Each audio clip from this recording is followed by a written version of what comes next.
On this day in history, September 9th, in the year 1000, there was a pretty big Viking war. This is the Battle of Svolder, and this was a battle between Danish and Swedish troops who joined together against the Norwegians. And the Norwegian king at the time was King Olaf.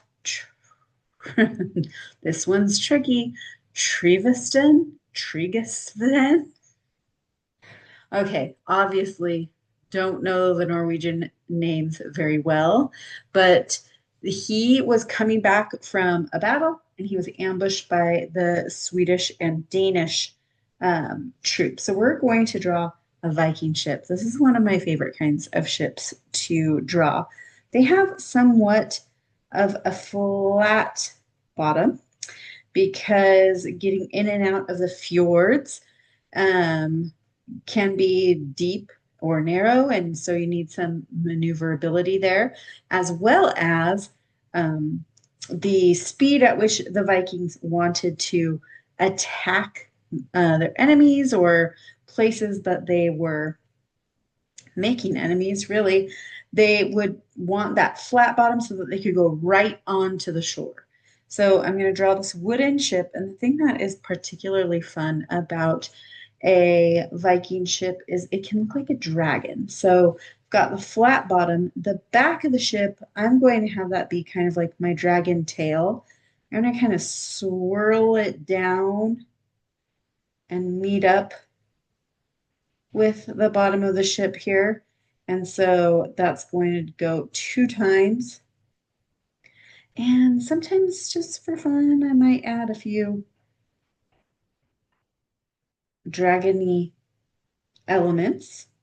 And then follow it. This is like a letter S. I'm going to follow it down, not all the way to the bottom of the hole.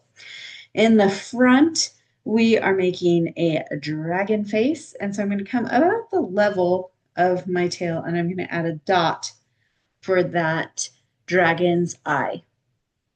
We're going to start at the eye and come forward. So I'm going to go kind of like around the eye and then straight forward. And then I'm just going to make this is going to be the mouth. And so I could just make like a V shape. I'm going to give it some teeth. So up, down, up, down, up, down, up, down, up, down, up, down, and then come back towards the ship.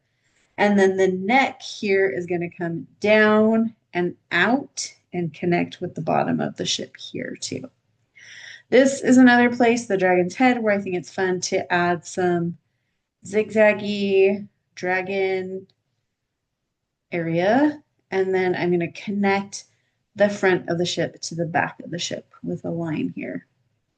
And since this is a wooden ship, what I'm going to do is just add some of these light. I'm not making like full on lines, but this is going to sort of mimic. I have horizontal lines that are long, like wooden planks going across the hull of the ship, and then a few like random vertical lines. Could have a few like squiggles and wiggles here and there to give us some texture. And I could leave it just like that, but probably I'll come back and do my very favorite type of watercolor trick with this. And then I'm going to add the mast, but I'm just going to add like a little bit of mast here. And then a long line, almost as long as the boat itself, going across right under my date here. I didn't leave myself too much room for a flag, but there would be a flag here. And then I'm going to have another line. I'm going to make this one thinner right on the tip of my marker right here. And Viking sails are known for being striped. So you see a lot of striped versions of Viking sails. So I'm just going to grab that's like a maroon. I'm going to grab this like really bright red violet.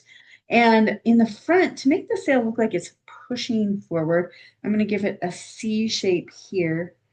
And then since I'm making stripes, I'm just going to do that a few times coming across my sail, and then at the back, same thing, connecting there. And then I have my sail pushing forward and it's striped.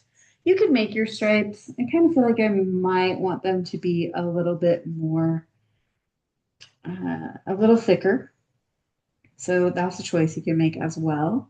I will not be adding watercolor on the sail. And on this one, I'm going to thicken it up on the front of the curve.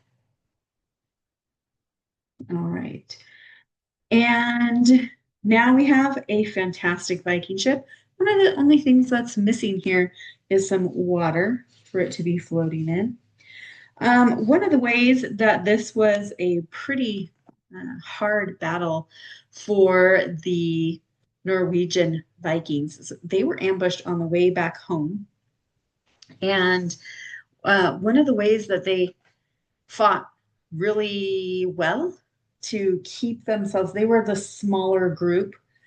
One of the ways that they tried to defend themselves against the Swedes and Norwegians was to lash, or another word for lash, tie their boats together so that they could build almost like a floating fortress.